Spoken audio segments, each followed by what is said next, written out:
My topics today were storytelling prototype and personal narrative and personal branding. How to build your own story, to become more self-aware of who you are and what you have in your suitcase, your abilities, and how you're using stories also to build your inclusive network.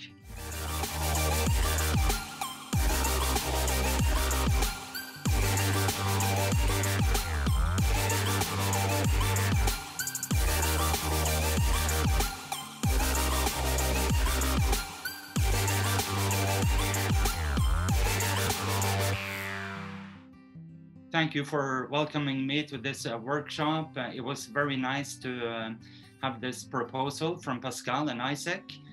I'm going to talk about storytelling, prototyping, and in job search and career. I'm thrilled for this opportunity and also to meet young AIESEC students today. I was myself AIESEC member during 94 to 97 when I was studying at BI. I was responsible for projects, cultural projects and career days. And especially was interesting, we did a cultural competence workshop in different high schools around and in Oslo. And it was amazing to see how the cultural competence differed from different parts of Oslo, from east to the west. I don't know if I have to tell you which side they had the best competence in cultural affairs, yes? I was so thrilled becoming a member of AIESEC. So I remember one weekend I went home to my parents the first year during my studies, and I told my parents that I started to be member of this student organization. And only by then I realized that my father had also been in AIESEC. That was in the middle of the 60s. And later he was AIESEC president in Norway. And he told me a story which I had never heard before, which was interesting. He, during the summer last year as president, he went to Poland during the communist era to talk to economic students in Warsaw. And they had to walk around in parks and go to churches to talk because otherwise they would be surveyed by the government. So welcome to my workshop. Many years later, actually, I myself found, I found myself in Poland. I was in between jobs, I didn't know what to do, and I was in search of new adventures. So I just moved by chance, decided on Warsaw, and I started attending Polish classes, and I started networking for opportunities. You know, at this time, most Polish people were coming to Norway. There weren't so many Norwegian people going the other way. And also at this time, a lot of Norwegian companies established in Poland, they were retreating, going back again. So it was really interesting time. I met one businessman and started talking to him. He had been previously a jazz musician in Norway during the communist time. And he had now a bakery in the southern part of Poland. And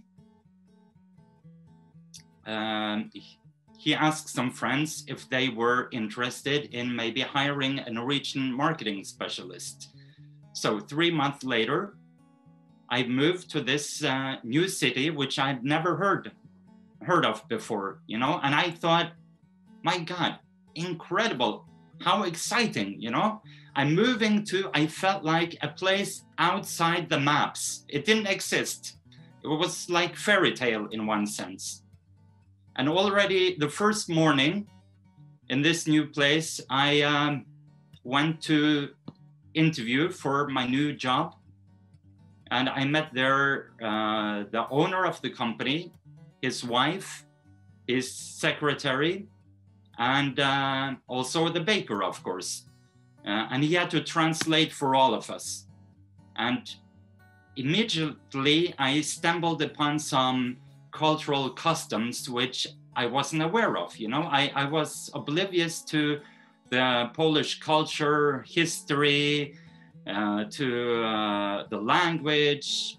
I had only been there a couple of months, and just the meeting didn't go well at all. You know, I think that at this time, you know, both of us on both sides of the table felt that this was, you know, a bad first impression.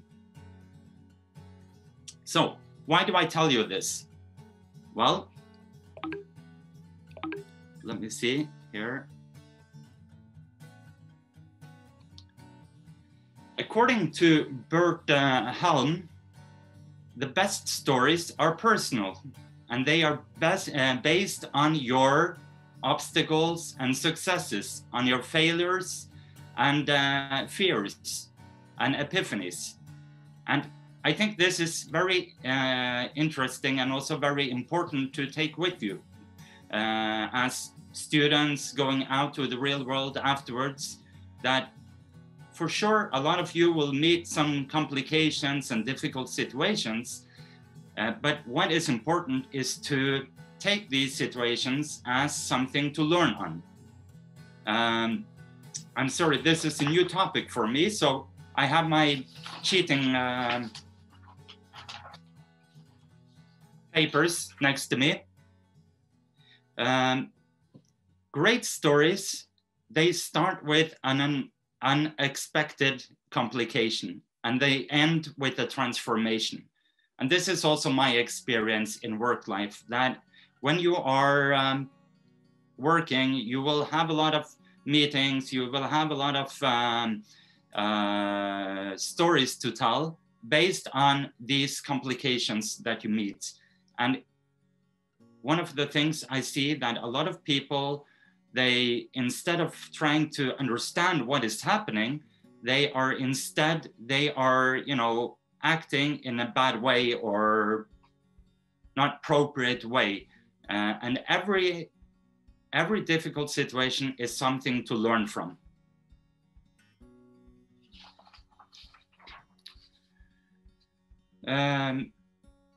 Let's see, I'm sorry. It's also important when you want to make your career story that you think about description, that you go back into history and see where did this story start, where did this transformation start, because that's the beginning of your story. Afterwards, the story comes more natural as you progress. And when you have some stories, then it's easier, you know, to practice these stories before you go to job interview or go to a meeting or something. You start to assemble your stories. It's a very good idea.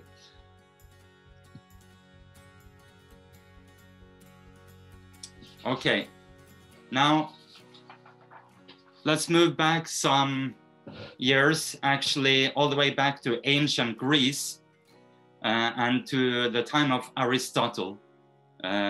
This is, I think, called the Hollywood graph, the Hollywood story creation. And as most of you, I think, know, just a lot of stories in Hollywood, they have a beginning, they have a middle, and they have the end. It's how you build up a story very often, yes?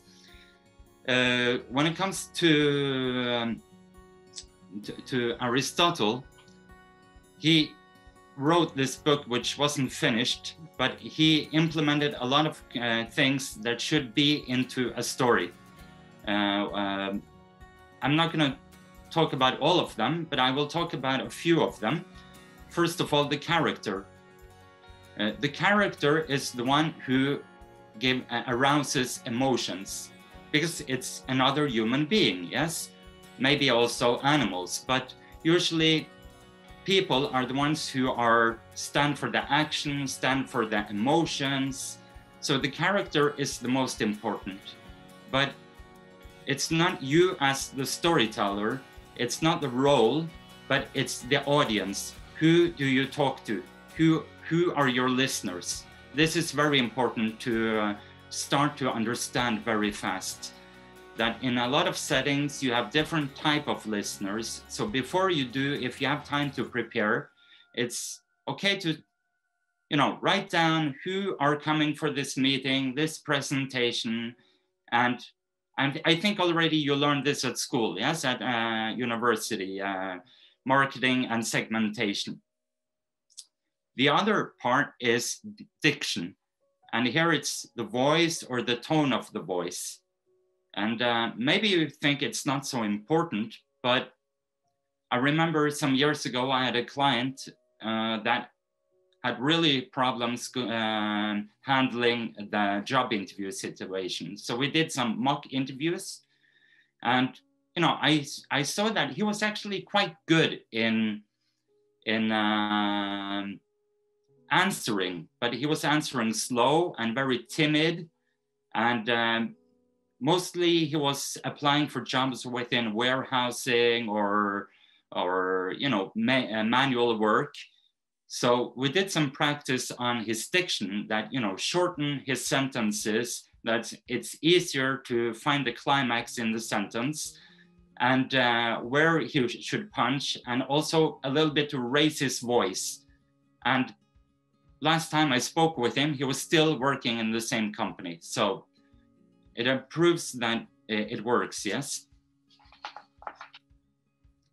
Let's say the last part is decor. Not as decoration, but background scene. If you're, for example, on social media, or if you're doing a presentation, of course, images is very important. Also style and everything, color choice. And it's interesting to see that about, let's see, I have to read, I'm sorry. About 90% of the data that the brain processes is visual. And about 65% of people are visual listeners, which means they are forming visualizations in their mind when they are listening to people. So the visual part is very also important in engaging your career story.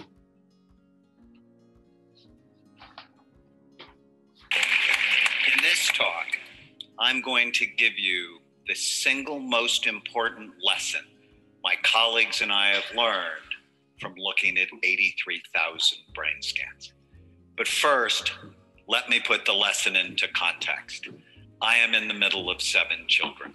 Growing up, my father called me a maverick, which to him was not a good thing.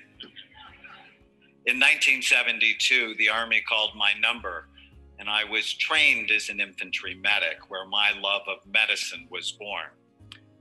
But since I truly hated the idea of being shot at or sleeping in the mud, I got myself retrained as an X-ray technician and developed a passion for medical imaging. As our professors used to say, how do you know unless you look? In 1979, when I was a second-year medical student, someone in my family became seriously suicidal, and I took her to see a wonderful psychiatrist. Over time, I realized that if he helped her, which he did, it would not only save her life, but it would also help her children and even her future grandchildren, as they would be shaped by someone who is happier and more stable. I fell in love with psychiatry because I realized it had the potential to change generations of people.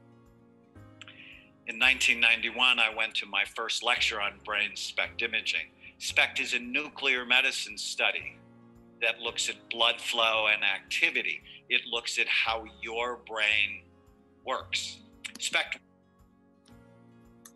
Okay.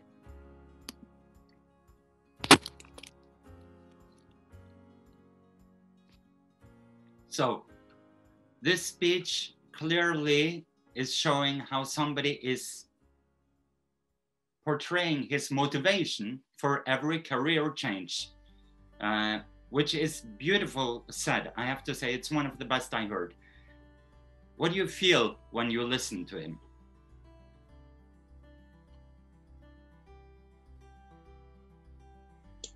I feel it as inspiring. I feel it as if I'm being inspired, encouraged to do something. Yeah, very good. I think he might be a good person because he wants to save lives. Yeah, exactly. Yeah. Very nice. Okay, so there's been the recent years more and more brain study, and it's very interesting to see how this reflects on storytelling. I think that's why stories are so close to all of us. The more emotional invested you are, the less critical, objectively observant you become. When the brain is flooded on story modus, the brain is flooded with hormones and neurotransmitters, for example, like dopamine. Dopamine increases your motivation and memory. By building suspense, launching a cliffhanger, or using storytelling. Or you also have oxytocin, which is called the love hormone. By building suspense, it builds trust, tranquility, and generosity, and helps against stress. And you create this by empathy, through character, use of images, stories, human contact, for example, eye contact, act of kindness and love, tell warm words and give praise. Also endorphin, which blocks pain and gives relaxing feeling. And how do you do this? Very simple, by making people laugh. Or doing something creative. Also, you have the serotonin, which gives people a sense of pride, a sense of status, by reliving good memories, by telling memories, or by thinking, talking about earlier positive experiences. So there you have a lot of ideas how to start your stories, yes, to get people interested in what you have to say. Okay, I would like all of you now, just if you have the possibility, to go to slido.com, and there will be a question there, and you can put in the code AIESEC.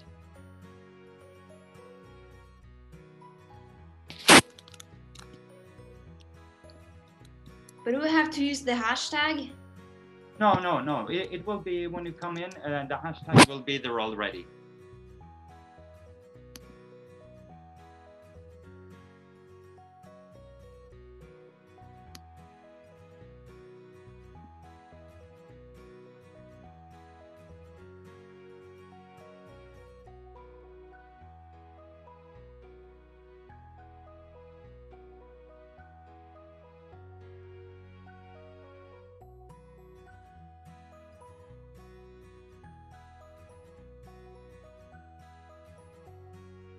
Okay, so we have one answer. There we have two. Very nice.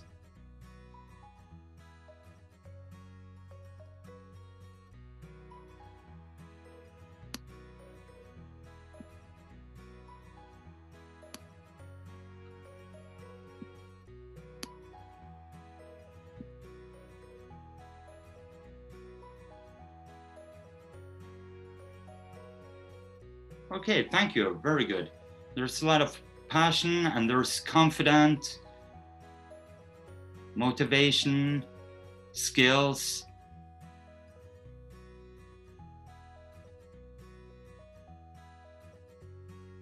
Okay, thank you.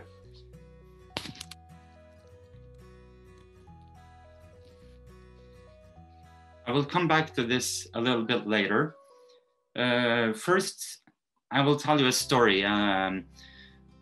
many years ago, a friend of mine, he, after high school and after military service, he was unemployed during the summer and then early fall, and he had to go to the previous NAV company, and they sent him to one small publishing house for the oil industry. You know, they were like 3 or 4 people working in this publishing house, and they didn't really have a lot of assignments for him. So they told him that, you know, you can cook coffee or, you know, tidy a little bit and do some archiving and, you know, different kind of office work. And during the weekend, after this first meeting, he thought, you know, I'm better than this.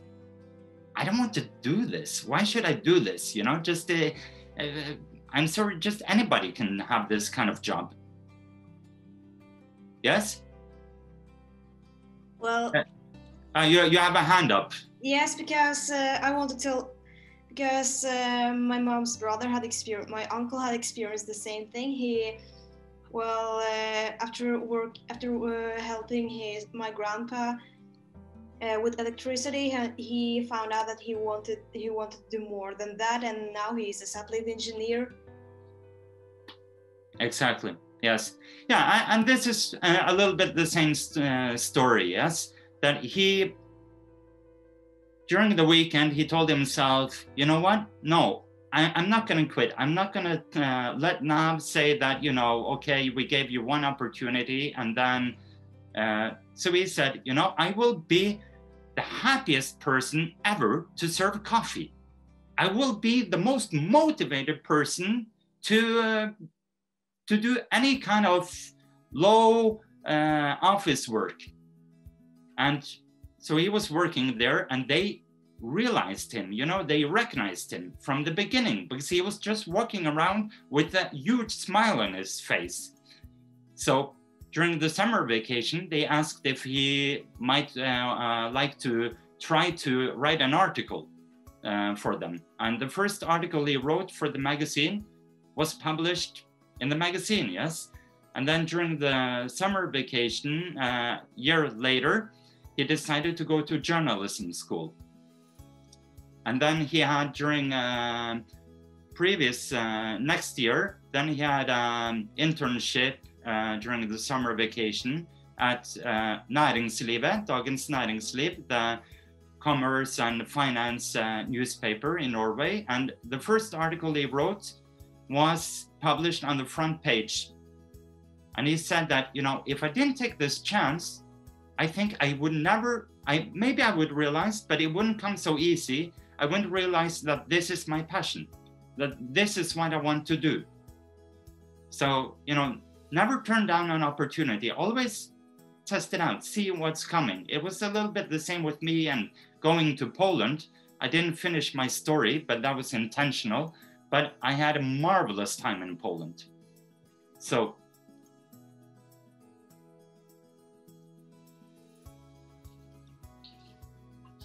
I had the pleasure some time ago to read about Lars Rinnen. I don't know if anybody of you know him. He was the CEO of NextBridge, and then they merged with another company, Amesto. And he's now working, I think, as a CEO at this place. And he was talking about values. And he said that, you know, the most important thing is that the values are human. That something human values should be something that becomes more of if you are doing it, like commitment. There's too many companies that don't really think about the values they have, and it doesn't reflect how they are doing the business. And like Lars Rinnen is saying that, you know, the few times he had to let people go from work, it was because they are not acting upon the values that the company has. And I think this is a change, that values will become more and more important in the future.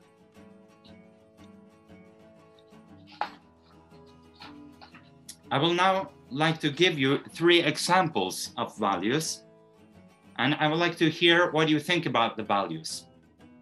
Is it okay? I'm sorry, this one is in Norwegian. I can translate it if you want. Or it's okay in Norwegian? Please translate. Yeah, knowledge. We gather knowledge. It's the raw material for insights, knowledge. And creativity. We learn from each project and every customer we work with. We keep us updated and share our knowledge with happiness, with pleasure. What do you think about this value?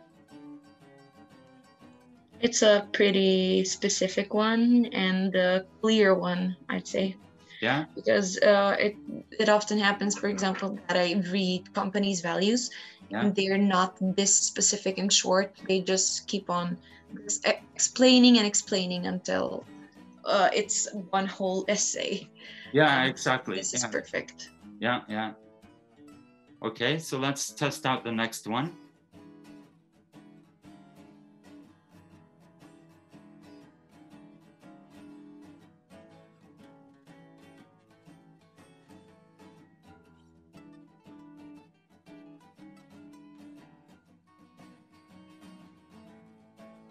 What do you think of this set of values? Sounds familiar. Yeah, it does, doesn't it? So why didn't I put the company name there, organization name, AIESEC? But this one is also very good.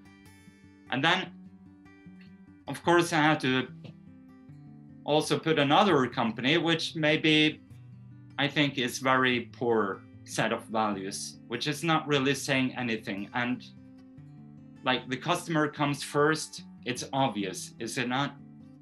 Zalando is what we make of it. Maybe some people have bad intentions. So, you know, they're not really saying anything. What people do you mean can have bad intentions? Are you talking about the scammers, some of the workers at Zalando?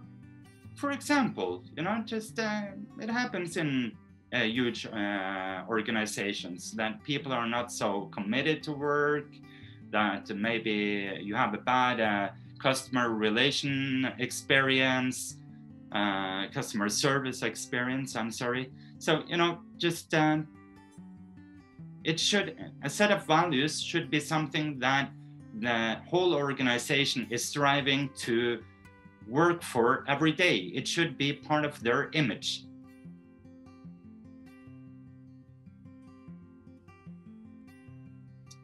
Okay, I will not go so much into this one, but still I find it interesting. I rearranged it a little bit, but it's called the value pyramid. And what is interesting about this is that most people, they are very well aware of their action and their behavior, and to some extent also quite aware of their thoughts and of course feelings. But how many people do you think, according to statistics, are well aware of their values? 95% are not aware of their values, what's their core value in life. They go about life without having values. So this goes again to back, I think, having awareness of your values, it will be a huge potential in working life, because you know what you want to, how you want to act, you know how you want to behave in certain situations, and which choices you are making, that they are based on what you stand for.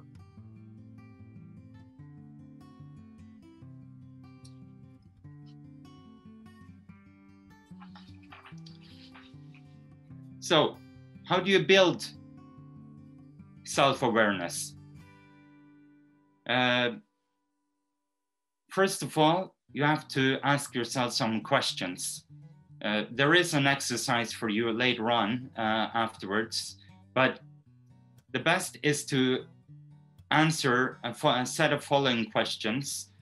For example, what are your top career stories? And what are your bottom career stories? And then try to analyze the situation and see which values were present in this situation. And then also write down your core values, which you already know, and try to think about which other actions you had which were significant in your life, and make a list, group them together in similar groups where they belong, and then in each group find one value which is significant more than the others. And you should try to end up with around 3-4 set of values. It's enough. And when you found these values, then you start to do the creative part and making sentences, making sense of these values and how they affect your life and how they will affect your life in future.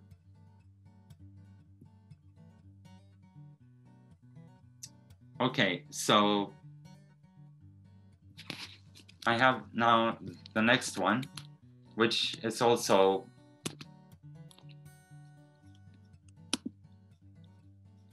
values exercise. Just to give you a hint about this, you can use 5 minutes on this, I think.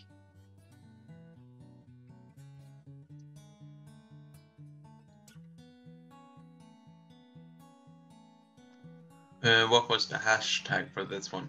My values. My values. Yeah, my values, I'm sorry.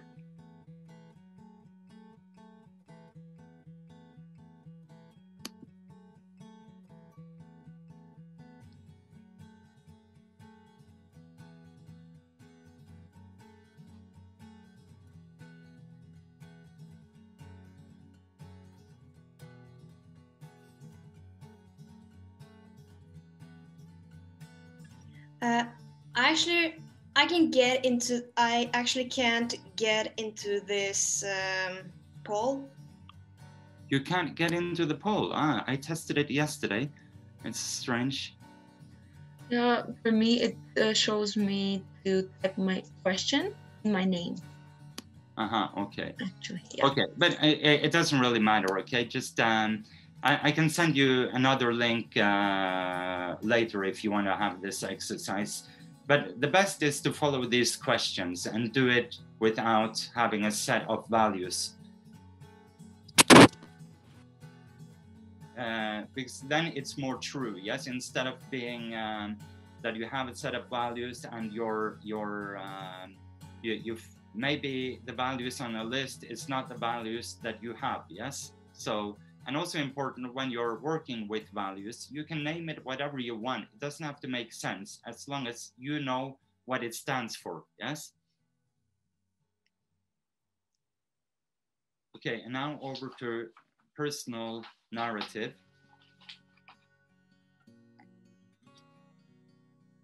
I talked a little bit about this before, but in storytelling coaching, they are using 3 set of roles, which I think a lot of you are aware of already. The first one is the victim. And the second one is the fighter. And the third one is a balanced person. And if you had a friend, for example, or yourself had a bad breakup, and you're in this, mourning process, and you're just complaining and, putting on the blame to everyone else, then you're in the victim role, yes? The fighter is someone who's just, want to fight with everyone. And it doesn't matter what or how or whatever, just is in this mood. And the balanced person is maybe acting that, what happened? Let's analyze it. And this kind of thinking about yourself and analyzing, that you start to learn to analyze situations when you are in them. It's a very good practice.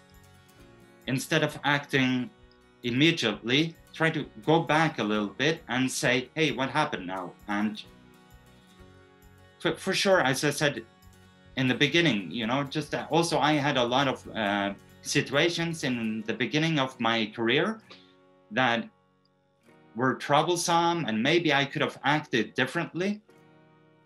Also, this is a very good lesson to learn, because, for example, if you're going to job interviews where they are using tests, personality tests, a lot of these are based on, for example, Myers-Briggs personality set or Carl Jung personality sets.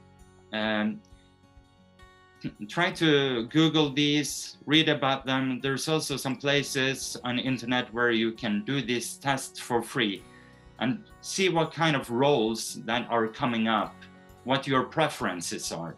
It's a very good way before going to a job interview to learn more about this process.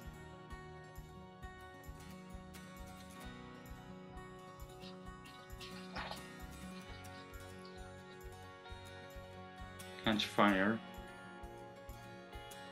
Story about job seeking. Last story I wanted to share with you, which is I had some years ago.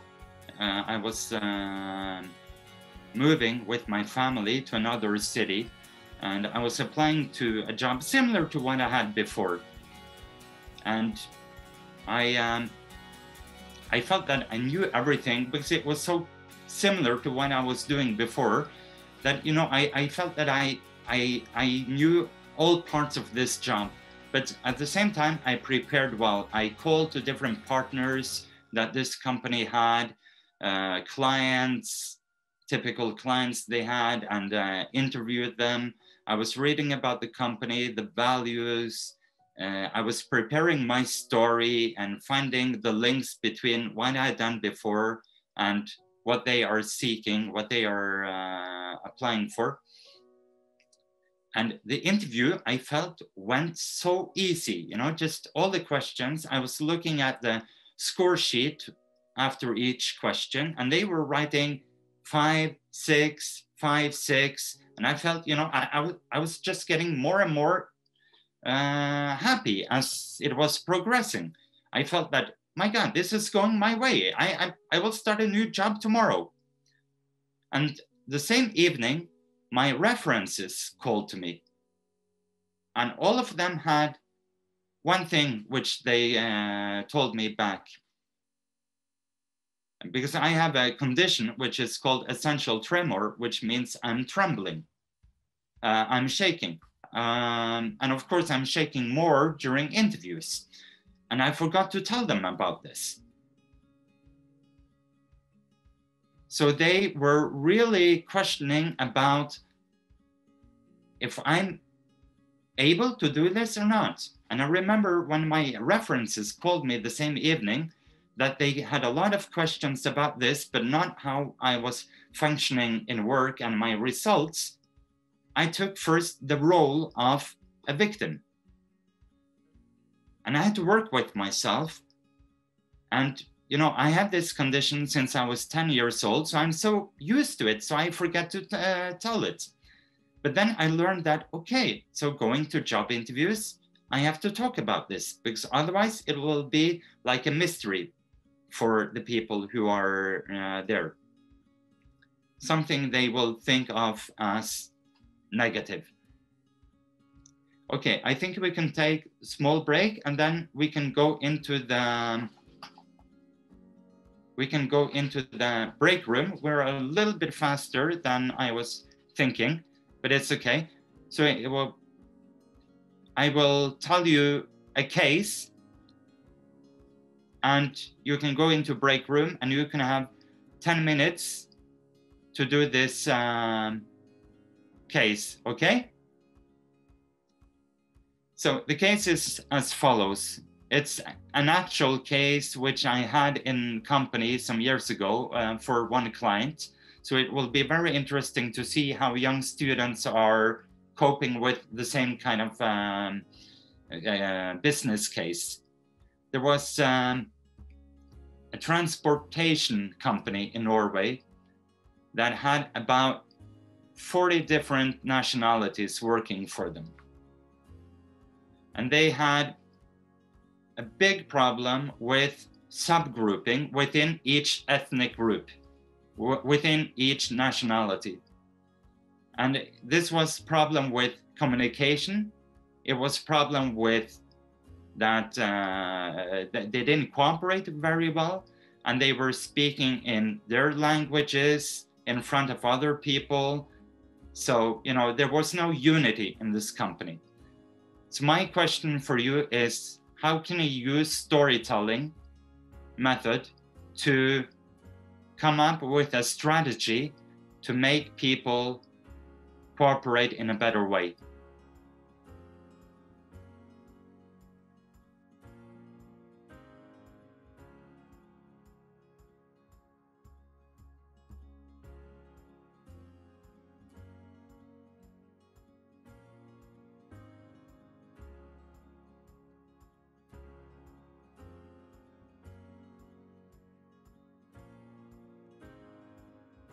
Okay, welcome back, people. It was interesting go to different groups and just initially hearing a little bit what you thought. It could be interesting if we could have a small debate. Just let's hear some proposals, what you came up with for strategy for solving this problem, which I think is quite common today, actually.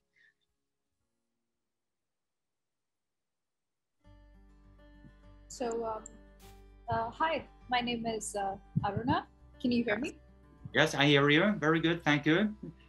Hi. So I got shifted to like 2 different breakout rooms. I wasn't sure if that's what usually happens, but yeah. So what we one of the strategies that we discussed was the problem with communication among the employees. So what the company could offer is like language training classes for their employees to make it better for the employees to communicate among themselves and the management as well. Yeah. Yeah. And another, well, one of the problems that I felt why this came about is because, the core values were not really emphasized maybe during the recruitment process. So it ought to be made clear, like at the start itself, made clear and transparent between both the employer side as well as the prospective employee side, and see if the values actually align so that it can be more of a long-term commitment between both parties rather than just, you know, just getting a job and getting on with it. Yeah, exactly. Yeah, yeah. Thank you. Anyone else?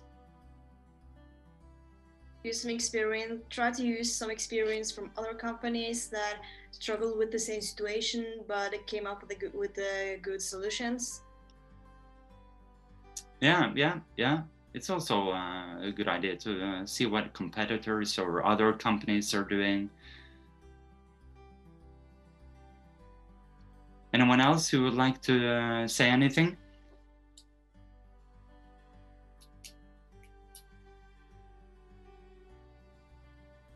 I was in a group with Sean, and we had a really exciting conversation. We had a 2-part strategy on how we could utilize storytelling in that situation. So the first is every company has a story, right? We know we weren't told how long the company has been in existence, but we assumed that it's been on for a couple of years. So sort of taking the vision of the organization and the story of how the company has lived on to that moment to kind of bring to life, why the employees, are in the company in the first place, regardless of their nationality, they believed in that one vision of the company. That's why they applied to work, and they went through the process and they continue to work there.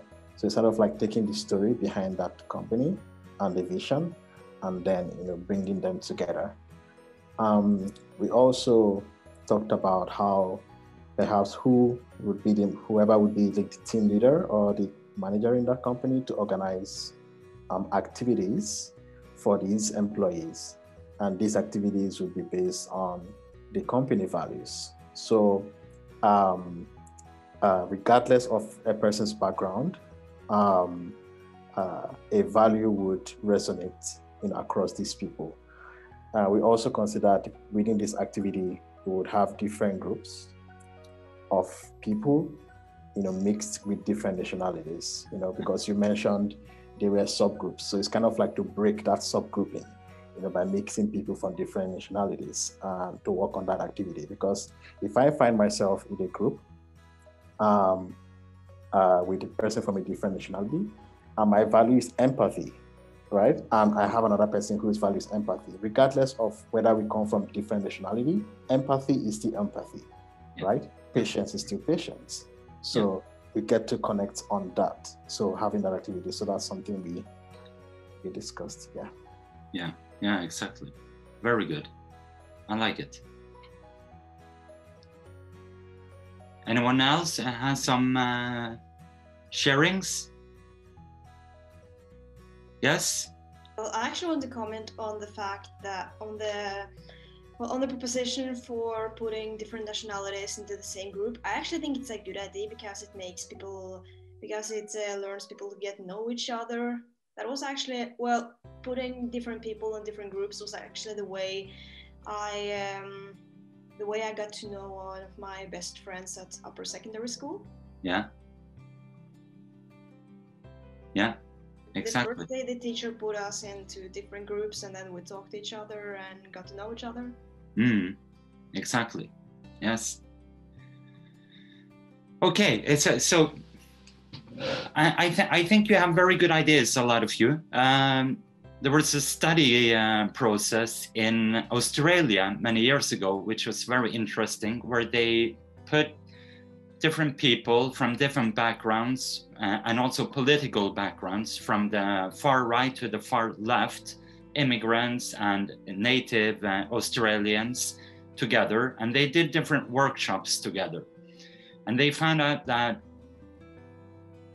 you only need small interaction and small doing something together and talking about something personal before you're able to move this person who is probably on the right side of politics to become a little bit more open for something new. And it's within us, I think, that we have these fears for something we don't know. And it's very easy to, I was also living abroad several times, and it's very easy, okay, so I go to the Norwegian clan because I can speak my native language, and I'm not going to tremble on some doorsteps. I'm not going to do some faux pas when it comes to cultural customs. So it's very simple, and you feel at home, yes? But at the same time, as a company, you have to challenge your employees. So I think definitely working with the values is something that we did. Then also the values can be portrayed in different languages. In internal use, everybody should have this value set that they feel close to it. Another thing is that, as you said, that you make these groupings, that you have arenas where people can meet and actually do something together. Either if it's workshops or during meetings, that you mix people up. It's very good idea to break out this conformity which people were going into, yes? But then they had another problem, which also was very interesting. And that was that the whole management was Norwegian. Everyone from human resources and the whole team of human resources were Norwegian. And if they are praising so much the internationality which they have, they should also do something about this. So we were talking about how they can maybe do internships and they can have some kind of create some new positions that people can actually they can see a potential for growth also for other people. Yes, because they had created this kind of us and them grouping, which they weren't aware of, because they thought they were just treating everyone with a similarity. So there's a lot of areas you can attack this from, but definitely the storytelling and what you stand for, it's powerful. But you have to tell it in, I think, different languages, and you have to tell it also from the beginning when people are hired. And some of you told, it's very important. These are the values we stand for. So you had some very good points. So I think we can continue to next part.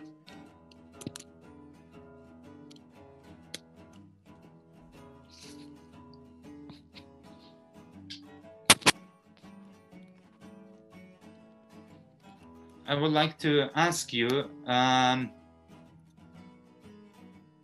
guess some of you were already applying for jobs and were going to job interviews. I've been doing a lot of training on this, just workshops and courses and one-to-one coaching. And I find that a lot of people, they are just similar when they are buying a house. The process goes very fast. A lot of people think that, you know, I don't have to prepare so much because I know what I'm talking about, yes?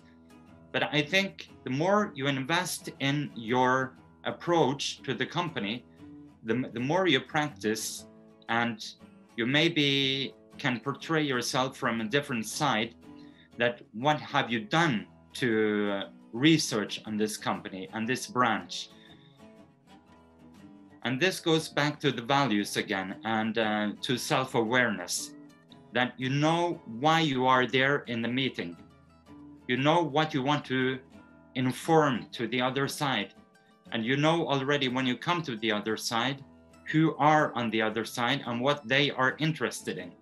You try to find the similarities, but you also, as point number 1 here, the ultimate selling points. A lot of people forget to analyze what are their biggest points when they want to sell themselves to a company. What are their stronger parts?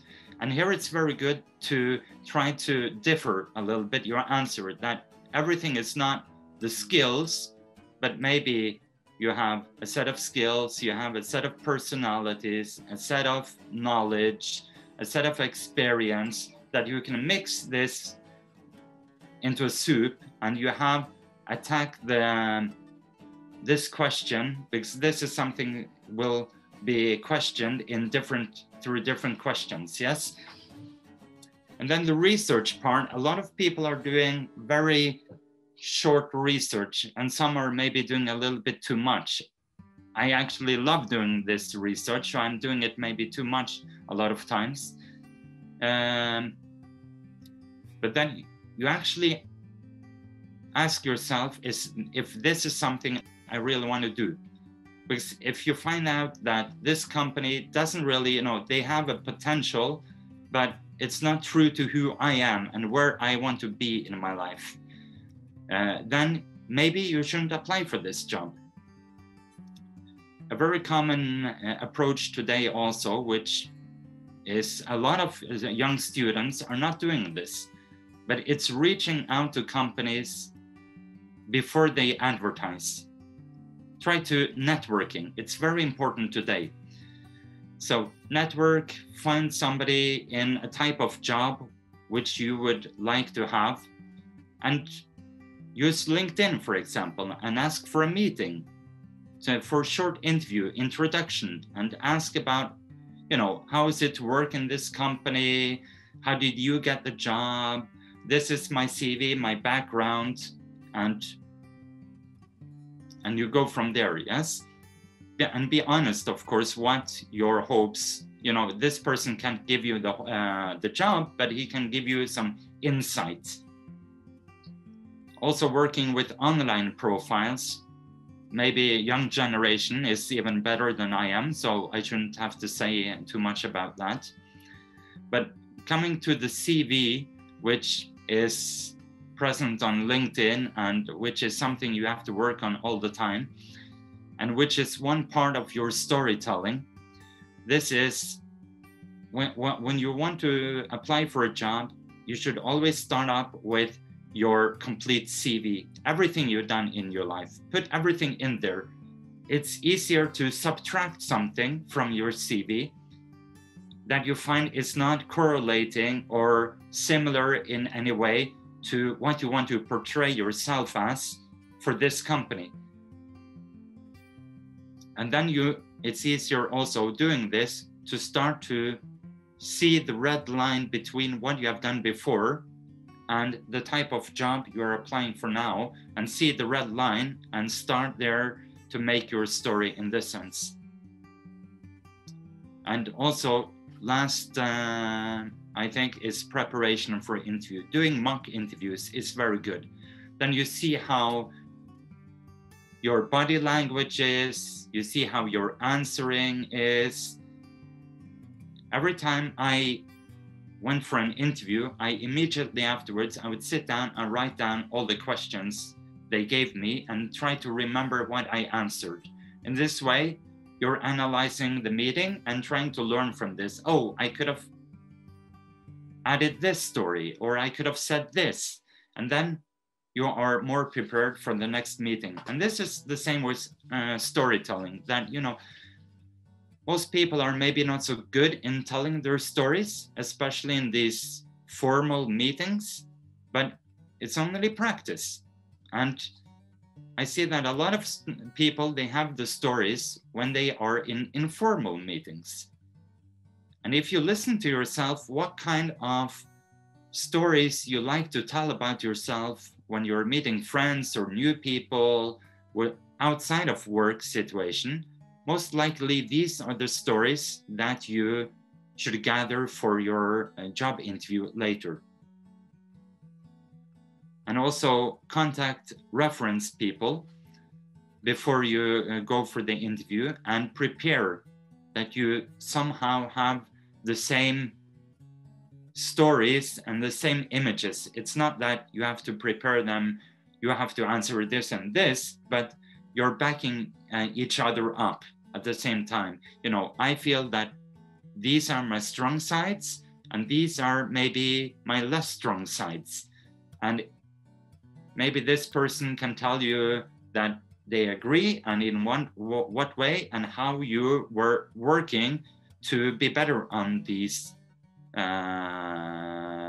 less positive sides. Then your approach will be very strong.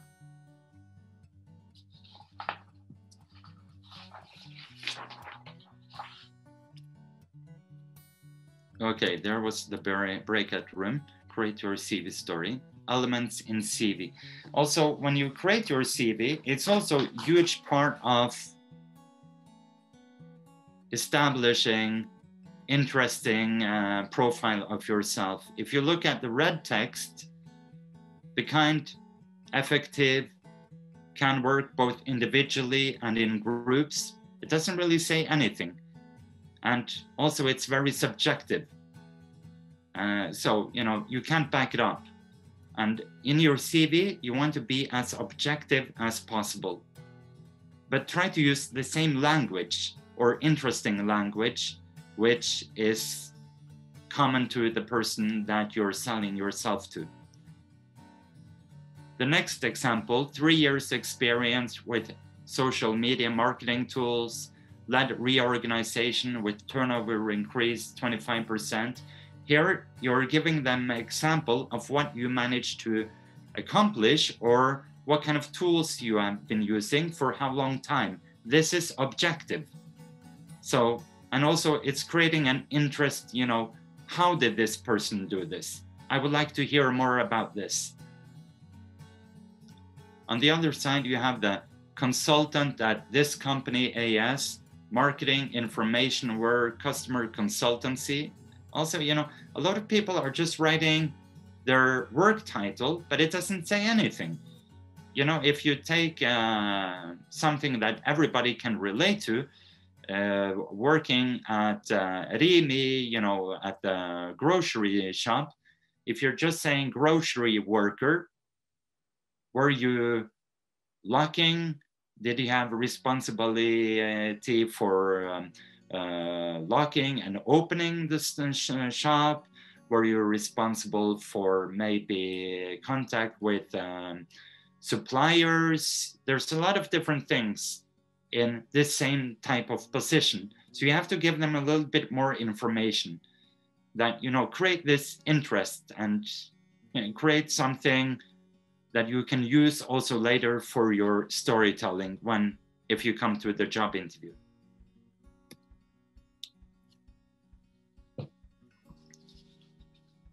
Being in interviews, there's tons of different techniques you can use. I just wanted to give you 2 examples here: STAR technique or share components.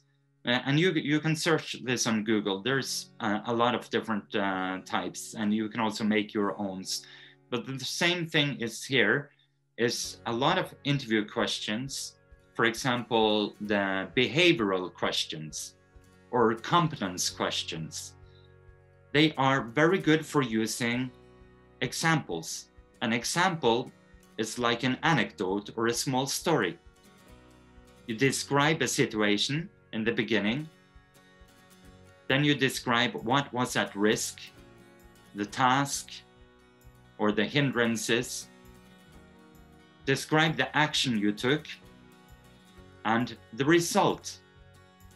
And it's very good, don't leave the listener hanging at the end. Just say, I did this and this was the result. Also, trying to share with them what you learned from this process, that you have this self-awareness, that you actually reflected upon this happening later. It's really building your own confidence, I think, and also your competence, not only for job interviews, but one of my tips for most of my clients, especially young job seekers or people in transition between jobs, it's, you know, after study, continue with your colloquial groups. I wish I had this at the beginning when I started my career, you know, that you have some people, you don't have to be in the same branch, the same industry, but meet maybe every second or third month or something, and you have cases. This is what I experienced. This is what I felt was difficult. And you keep on learning from listening and sharing these stories with other people. It's very helpful situation. And also, last tip I would like to give today, it's a lot of people have difficulty remembering what are their good stories. So actually I started with this some years ago for myself, and I find it very good. It's like a small job diary. Every time you do something and you get a good feedback or a bad feedback, I write down this kind of STAR technique. Okay, what happened? What should I have done differently? And in this way, you're always, you know, after some time, it becomes natural. You don't need the book anymore. You don't need the diary. You're just reflecting by yourself, yes? But it's a very good way of projecting yourself that you're always interested in learning from your experiences and others. So the last part is personal branding. And I think that actually, this is more like a summary of what I've been talking about. Personal branding, there isn't one step of how to personal brand, but definitely to be more self-aware of who you are, what are your strengths, what do you stand for, and how can you use what you stand for in a positive way. Also, with social media today, there's, you know, this didn't exist when I was in the beginning of my career, but you have a lot of groups on LinkedIn or on Facebook or other media, social media, where it's good networking and also learning from other people and sharing experiences. Maybe in the beginning, try to focus on a couple of groups and be active as much as possible, and try to find where your type of companies that you are interested in, what groups are they present in, the people working there. It's also a good way of showing them that you exist and you have something to contribute with. Here you have the STAR technique and the share components: situation, hindrances, action, result, evaluate. You know, you can create your own. The main thing is to have a situation, something happened, there was a result, positive or negative, and you evaluate, yes? But try to learn from this kind of approach very early. There's some questions I see. Maria, or it's old? Yeah, well, I have a question, because if you, for example, if you know quite a lot about the company you're interested in, what about asking questions about a particular topic within the company that you're interested in? Yeah.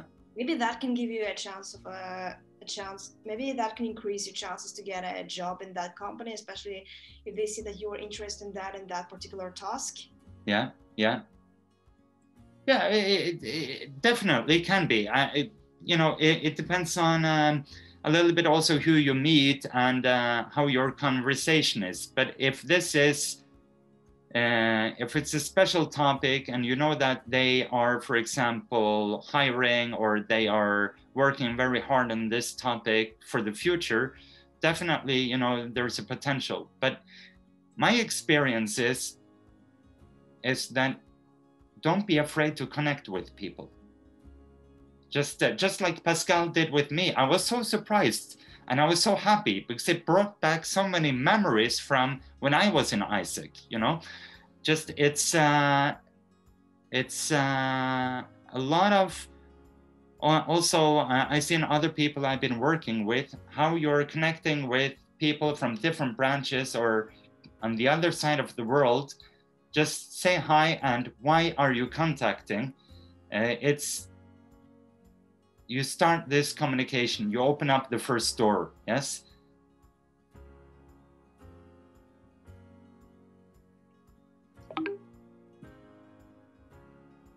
Okay, so I think Anna has a question for you too. Yeah. Anna? Yes. Okay, so I wondered when we talked about the CV thing. So, for example, as a person, I have experience in, for example, different branches. So I wonder if I should just make the CV with everything I have experience with, or just like specific for that job I'm applying. And also if I should make it only one page and try to get the highlights of my experience, or if I should just add everything I have for that job. Because sometimes I struggle when I apply for jobs. I understand. If you met me, my God, I can't remember when I started, how many years ago it was, 30 years ago or something. I was oblivious to the process. I went to the career center at BI and I didn't really feel that they gave me anything worthwhile, you know, this talk I had. So when it comes to CV, it's of course easier for me to see your CV, and you know, you're welcome to send me your CV and we can have a talk about it later, yes? But in general terms, I think if you have a very long CV, don't focus on what happened 10 years ago or 20 years ago. You know, it's not so interesting. It's always, a CV is, you know, starting from the top point, what did you do today or yesterday? It's the most interesting. If you've been in a lot of different branches, it's also, because I have the same, it's, you know, people, if they are first initially interested in you, there's a lot of stories in this. Just like this video I showed you before today, you know, this guy was jumping from a lot of, you can listen to the rest of the video later. Dr. Daniel Amen, jumping from different jobs, it's okay, but you have to be aware of why you did it. Your motivation for jumping this. If it was by chance that you lost your job and then you just took a job by chance because you were unemployed, and, you know, this is not a good story.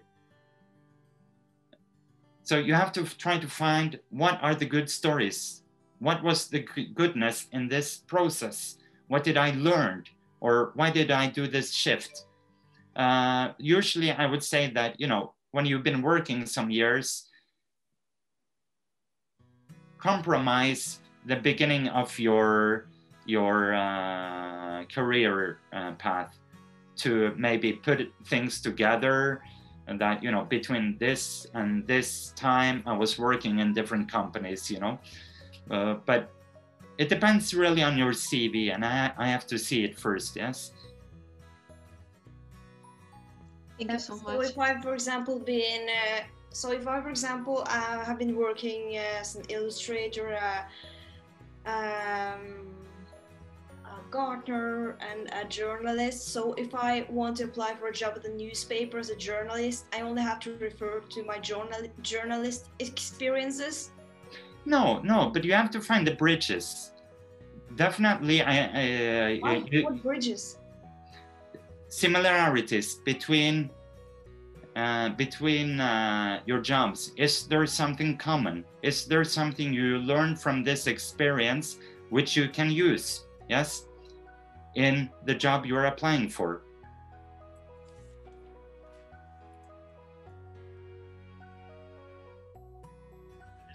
So just for an example, I grew up on a farm, having worked a lot on a farm, which I usually use as a definition that I'm used to working. I have done a lot of working, having the working spirit from my family. Started working very young, which I usually try to make relevant.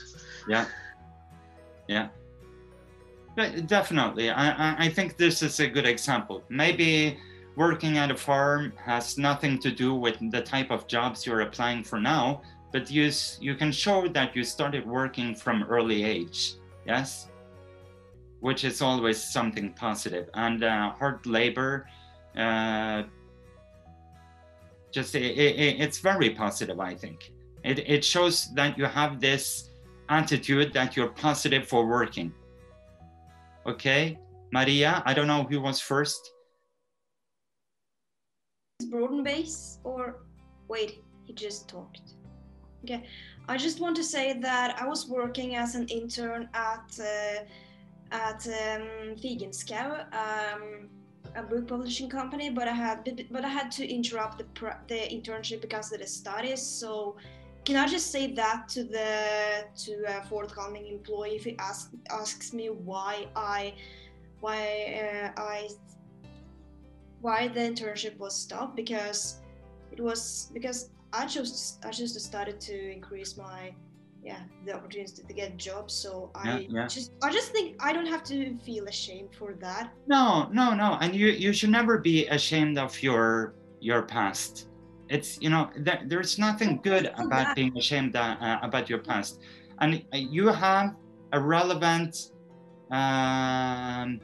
excuse for stopping this work and going back, yes, to your studies. Yeah. So I'm just saying that I say that I know that I don't have to feel ashamed for interrupting the practice because of studies, but I just wonder if it's kind of appropriate to say that to an employer at the job interview. Well, I can't speak for other people, but definitely I would feel that if you came to me and I was interviewing you for a position, I would definitely approve that argumentation, that reason.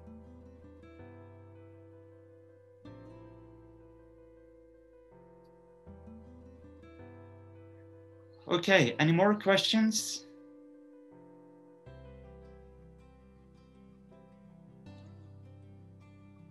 I have one. Yeah.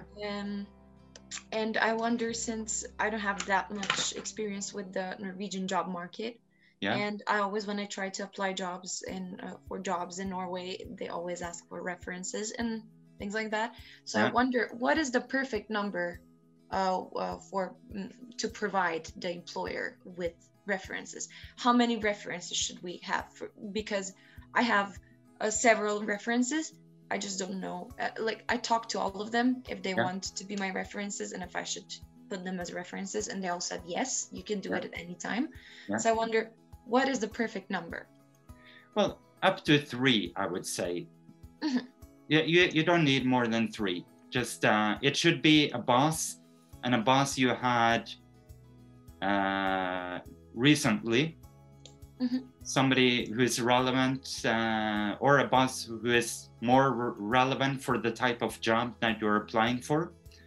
And I think it goes without saying, yes, just a colleague is also okay, but definitely you should have a boss or somebody higher up in hierarchy than yourself who can say what you did.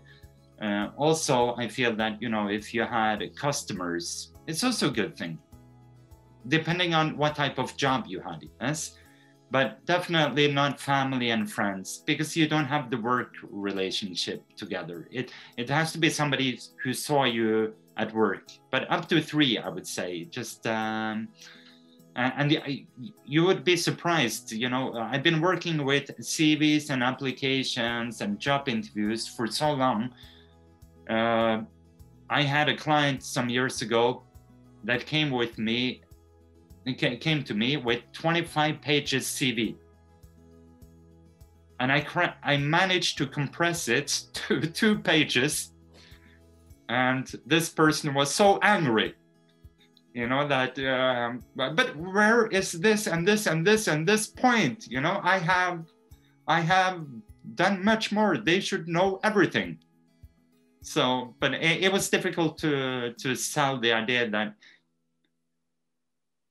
you don't have to have everything on the CV, but make it relevant for the job you're applying to.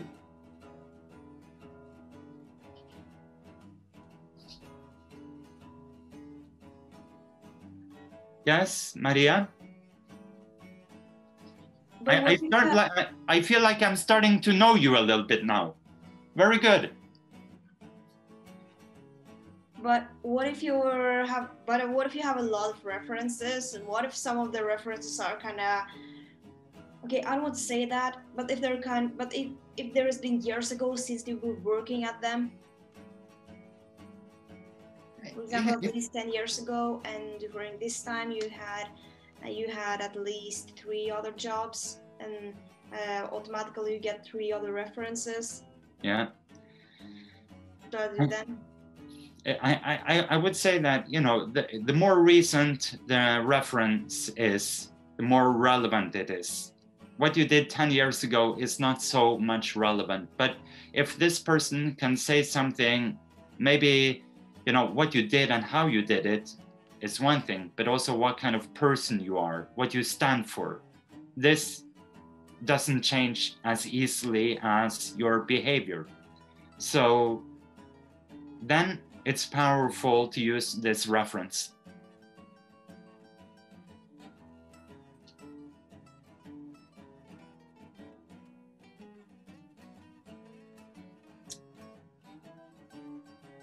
Okay, I had one last thing I wanted to, because, you know, having this opportunity, talking about storytelling and career path and job seeking, I found so many research papers on storytelling, and I was thinking about implementing one part about storytelling in business. And finally, I didn't put it into the workshop, but you see now there's research on how storytelling can be used in teaching.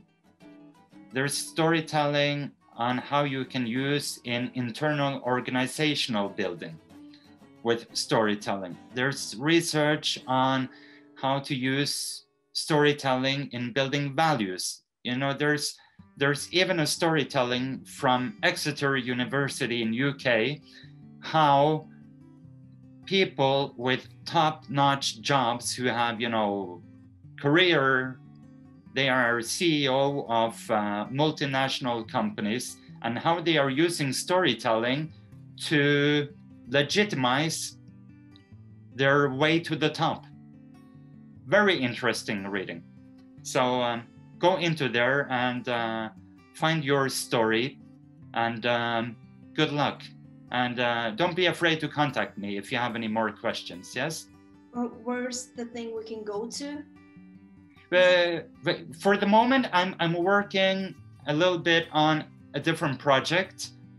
So I put my website is down, but hopefully within a few weeks it will be up again. We're in a transition for the moment. I'm working on app development within human resources, and also trying to create new workshop ideas for new workshops. So, but you have my email address. You can also find Duane Ansat on Facebook.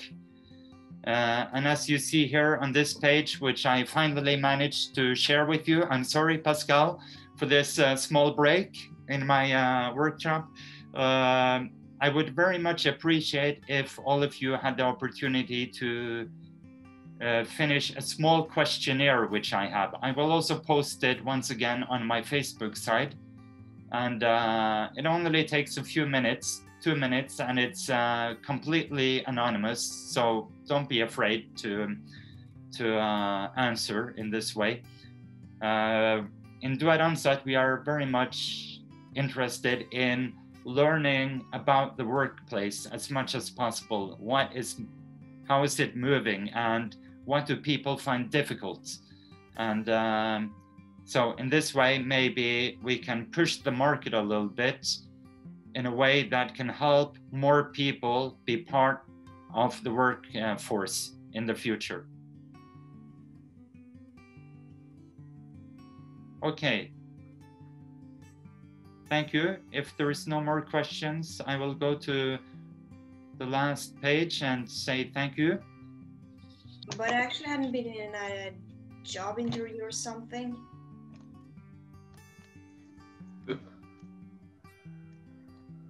You haven't been to a job interview? I don't think so. No, okay, but then it's maybe not so relevant, but it should be at least that you've been to a job interview, yes? Just, but also you can look at the questions and see if you think how you would like it to have it, yes? Just.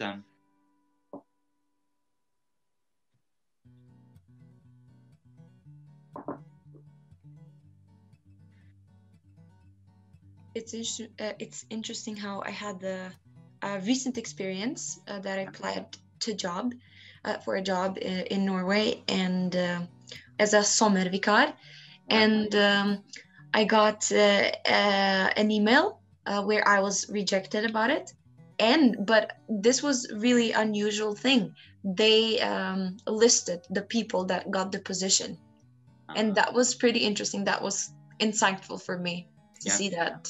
Yeah, and to see that they actually cared about the diversity they were looking for also. Very good, yeah. Now there's a lot of things happening in human resource for the moment, and a lot of companies are trying different solutions, how to make the job seeking process more open and more, give more possibilities to more people. For example, one state company, they stopped asking for application letters, because they feel that in this way, foreigners who are applying will always be second rate because of language problems.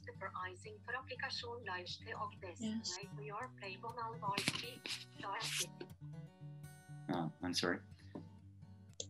Yes, usually, for example, it happens that when I apply to jobs in Norway, they usually, for example, ask for B1 or B2 knowledge of Norwegian that can be documented with norskprøve.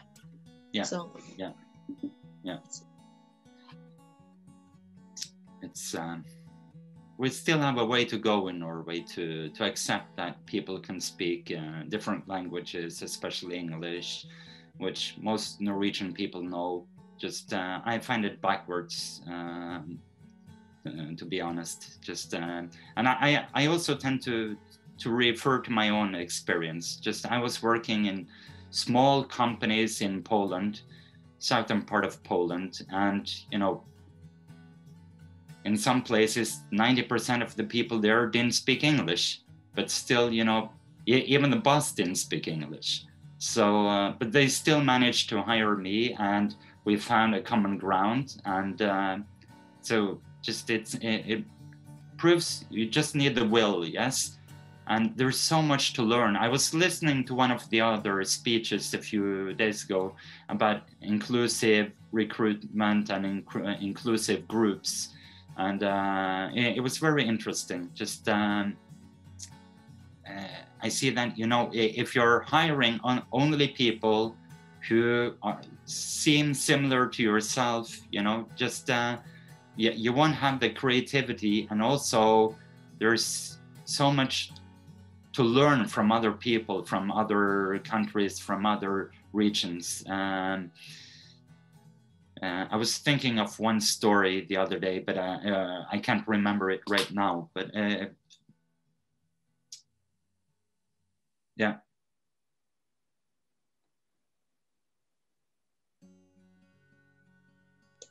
thank you. It was really, really insightful. All of your answers and everything you shared with us today. Thank you. Thank you. Yeah, thank you very much. Thanks.